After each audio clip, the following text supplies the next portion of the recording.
अस्सलाम वालेकुम नाज़रीन। प्यारे नाज़रीन, जैसा कि आप सभी को मालूम है कि कुछ ही दिनों के बाद में बकरीद आने वाली है और बकरीद के मौके पर मुसलमान जानवरों की कुर्बानी देने वाले हैं। लेकिन जैसे ही बकरीद करीब आती है तो कुछ नासमझ लोग इसको लेकर तरह तरह के सवाल उठाने शुरू कर देते हैं। वो कहते हैं कि मुसलमान बकरीद क्यों मनाते हैं और बेसुमार जानवरों की कुर्बानी क्यों देते हैं। इसके पीछे की वजह क्या है, आज की इस वीडियो में हम आपको बकरीद को लेकर पूरी मालूमात देने वाले हैं और आपको बताने वाले हैं कि मुसलमान बकरीद क्यों मनाते हैं और इस दिन जानवरों की कुर्बानी क्यों दी जाती है। इसलिए आज की ये वीडियो आप सभी के लिए बहुत ही ख़ास है। आप हिंदू हो या मुस्लिम, आप इस वीडियो को आखिर तक ज़रूर देखें और मेहरबानी करके इसे शेयर भी कर दें ताकि बकरीद आने से पहले ये वीडियो और भी लोगों के पास में पहुंच जाए। तो चलिए नाज़रीन, वीडियो को शुरू करते हैं। प्यारे नाज़रीन, जैसा कि आप सभी को मालूम है कि हर त्योहार को मनाने के पीछे कोई ना कोई वजह या कहानी ज़रूर होती है। उसी तरह से बकरीद को मनाने और कुर्बानी देने के पीछे भी इस्लाम में एक वाक़या है। याद रखें, अल्लाह ताला अपने महबूब बंदों से यानी कि अपने नबी और पैगंबरों से बहुत मोहब्बत किया करता है और वक्त वक्त पर उनका इम्तिहान भी लेता रहता है। इसी तरह से एक बार हज़रत इब्राहीम अलैहिस्सलाम का भी इम्तिहान लिया गया। हज़ारों साल पहले की बात है। एक रोज़ हज़रत इब्राहीम अलैहिस्सलाम अपने घर में आराम फरमा रहे थे कि उनकी आंख लग गई, यानी कि आप पर नींद गालिब आ गई। तभी आप अलैहिस्सलाम ने अपने ख्वाब में देखा कि अल्लाह ताला आपसे फरमा रहा है, ए इब्राहीम, आप अपनी सबसे प्यारी और अजीज़ चीज़ को मेरी राह में कुर्बान करो। प्यारे नाज़रीन, याद रहे, नबियों और पैगंबरों का ख्वाब कभी भी झूठा नहीं हो सकता। इसलिए हज़रत इब्राहीम अलैहिस्सलाम ने ये ख्वाब सच जाना और अपनी अजीज चीज़ को अल्लाह की राह में कुर्बान करने के लिए तैयार हो गए। उस वक्त हज़रत इब्राहीम अलैहिस्सलाम के पास में काफ़ी तादाद में ऊँट हुआ करते थे।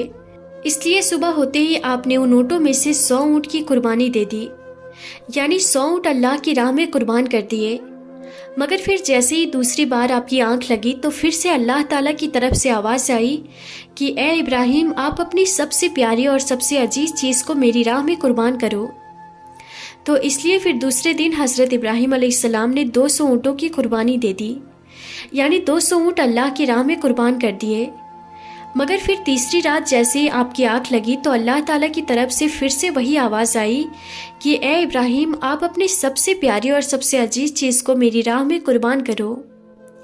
ये सुनकर आप अलैहिस्सलाम सोचने लगे कि मेरे लिए सबसे प्यारी और सबसे अजीज़ चीज़ तो मेरा बेटा इस्माइल है। आप सोचने लगे कि अल्लाह ताला कहीं ये तो देखना नहीं चाह रहा है कि मैं सबसे ज़्यादा प्यार अपने फ़र्जंद यानी कि अपने बेटे इस्माइल को करता हूँ या फिर अपने खालिक हकीकी से करता हूँ। नाज़रीन, हम आपको बता दें कि हज़रत इब्राहीम अलैहिस्सलाम और हज़रत हाजरा का सिर्फ एक ही बेटा था और वो भी काफ़ी दुआ और मन्नत करने के बाद में अल्लाह ताला ने आपको बुढ़ापे की उम्र में अता किया था। इसलिए हज़रत इब्राहीम अलैहिस्सलाम और हज़रत हाजरा अपने बेटे इस्माइल से बहुत प्यार करते थे। मगर जैसे ही आप अलैहिस्सलाम ने अल्लाह का ये हुक्म सुना तो आपने ये इरादा कर लिया कि वो अपने सबसे अजीज़ चीज़ और सबसे प्यारे बेटे इस्माइल को अल्लाह की राह में कुर्बान कर देंगे। इसलिए फिर दूसरे दिन हज़रत इब्राहीम अलैहिस्सलाम ने अपनी बीवी हज़रत हाजरा अलैहिस्सलाम से कहा कि ए हाजरा, अपने बेटे को गुस्ल कराओ, नए नए कपड़े पहनाओ और खुशबू लगाकर बिल्कुल दूल्हे की तरह तैयार कर दो। आज हम अपने एक दोस्त के घर दावत पर जा रहे हैं। ये सुनकर आपकी बीवी हज़रत हाजरा बहुत खुश हुई और खुशी खुशी से अपने बेटे हज़रत इस्माइल को तैयार कर दिया। फिर जब हज़रत इब्राहीम अलैहिस्सलाम अपने प्यारे बेटे इस्माइल को लेकर फ़िलिस्तीन से मक्का की तरफ रवाना होने लगे, तभी आपके घर में एक शैतान दाखिल हुआ और वो आपकी बीवी हज़रत हाजरा से कहने लगा, ए हाजरा, क्या तुम्हें पता भी है कि तुम्हारे प्यारे बेटे को कहाँ पर ले जाया जा रहा है? तुम्हारे बेटे को तुम्हारा शौहर किसी दोस्त के घर पर दावत पे नहीं ले जा रहा है, बल्कि तुम्हारे प्यारे बेटे इस्माइल को कुर्बानी करने के लिए ले जाया जा रहा है, यानी कि मारने के लिए ले जाया जा रहा है। ये सुनकर हज़रत हाजरा ने कहा, मैं अपने इब्राहीम को अच्छी तरह से जानती हूँ, भला एक बाप अपने बेटे को क्यों मारेगा? तो ये सुनकर शैतान ने कहा कि तुम्हारे शौहर इब्राहीम ने एक ख्वाब देखा है जिसमें अल्लाह ताला ने तुम्हारे प्यारे बेटे इस्माइल की कुर्बानी मांगी है, इसलिए इब्राहीम इसको कुर्बानी करने के लिए ले जा रहे। तो ये सुनकर आपकी बीवी हज़रत हाजरा फ़ख्र से कहने लगी, ऐ शैतान, तुम पर लानत हो, اگر میرا بیٹا اللہ کی راہ میں قربان ہونے کے لیے جا رہا ہے تو میرے لیے اس سے بڑی خوشی کی بات اور کیا ہوگی؟ یہ تو میرا ایک بیٹا ہے، اگر میرے پاس میں ہزاروں اسماعیل بھی ہوتے تو میں خوشی خوشی سے ان کو اللہ کی راہ میں قربان ہونے کے لیے بھیج دیتی۔ یہ سن کر پھر شیطان حضرت اسماعیل علیہ السلام کے پاس گیا اور کہنے لگا کہ اے اسماعیل، کیا تمہیں پتہ بھی ہے تمہارے بابا تمہیں کہاں لے کر جا رہے ہیں؟ وہ تمہیں کسی دعوت میں نہیں بلکہ وہ تمہیں مارنے کے لیے لے جا رہے ہیں، وہ تمہیں اللہ کی راہ میں قربان کرنے کے لیے لے جا رہے ہیں۔ تو یہ سن کر حضرت اسماعیل علیہ السلام نے فرمایا کہ اگر میں اللہ کی راہ میں قربان ہو جاؤں تو میرے سے بڑا خوش نصیب پھر کون ہوگا؟ یہ سن کر شیطان بہت مایوس ہوا، اس لیے پھر وہ حضرت ابراہیم علیہ السلام کے پاس پہنچا اور کہنے لگا کہ اے ابراہیم، اپنے پیارے بیٹے کو قربان کرنے کے لیے کیوں لے جا رہے ہو؟ تمہیں پتہ بھی ہے کہ تمہاری یہ قربانی اللہ کی بارگاہ میں قبول ہوگی بھی یا نہیں؟ اور دوسری بات، جب تم اپنے اس بیٹے کو قربان کر دو گے تو پھر بڑھاپے میں تمہاری خدمت کون کرے گا؟ بڑھاپے میں تمہاری دیکھ بھال کون کرے گا؟ یہ سن کر پھر حضرت ابراہیم علیہ السلام نے کچھ پتھر اٹھائے اور شیطان کو لعنتی کہہ کر مارنے لگے۔ یہ دیکھ کر شیطان وہاں سے بھاگنے لگا۔ ناظرین، کہا جاتا ہے کہ تبھی سے مکہ میں حج کے دوران شیطان کو پتھر مارا جانا شروع ہوا۔ اسی وجہ سے حج کے دوران شیطان کو پتھر مارا جاتا ہے۔ پھر حضرت ابراہیم علیہ السلام اپنے بیٹے کو ساتھ لے کر وہاں سے چل دیے اور آگے بڑھنے لگے۔ تھوڑی دور جانے کے بعد میں آپ نے اپنے بیٹے سے فرمایا، اے اسماعیل، کیا تمہیں پتہ بھی ہے کہ ہم آپ کو اللہ کی راہ میں قربان کرنے کے لیے لے جا رہے ہیں؟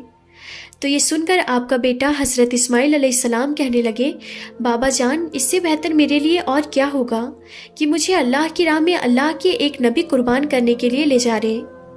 لیکن بابا، میری ایک التجا ہے، جب آپ میرا گلا کاٹو گے تو آپ وہ دیکھ نہیں پاؤ گے، اس لیے پہلے آپ رسی سے میرے ہاتھ اور پاؤں کو اچھی طرح سے باندھ دیں، اور میں چاہتا ہوں کہ آپ بھی اپنی آنکھوں پر ایک پٹی باندھ لیں تاکہ آپ کو میرے گلے پر چھری چلاتے وقت ترس نہ آ جائے۔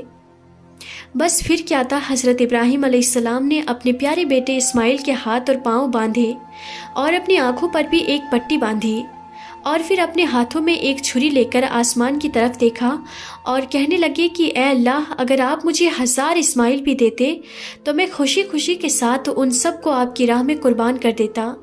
یہ کہہ کر آپ وہ چھری اپنے بیٹے اسماعیل کے گردن پر چلانے لگے۔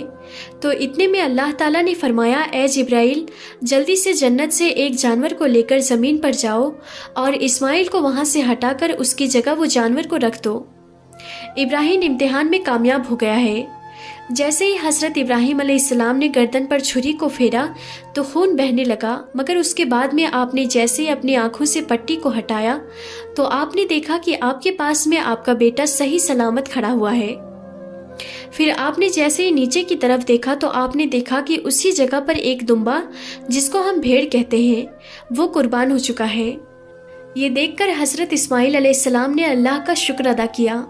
اتنے میں غیب سے آواز آئی کہ اے ابراہیم، تمہارا یہ امتحان قیامت تک یاد رکھا جائے گا، اور تمہاری سنت کو ایمان والے لوگ ہر سال یاد رکھیں گے اور ہر سال اللہ کی راہ میں قربانی پیش کریں گے۔ پیارے ناظرین، تبھی سے بقرعید کے موقع پر قربانی کا یہ سلسلہ شروع ہو گیا، اور عید کے 2 مہینے 10 دن کے بعد میں بقرعید منایا جانے لگا، جو ہمارے دیش بھارت، پاکستان اور بنگلہ دیش جیسے دیشوں میں بھی 3 دن تک یہ تہوار منایا جاتا ہے، جبکہ گلف دیشوں میں 7 دنوں تک یہ تہوار منایا جاتا ہے، جسے دمبا، بکرا اور حلال جانوروں کی قربانی دی جاتی ہے۔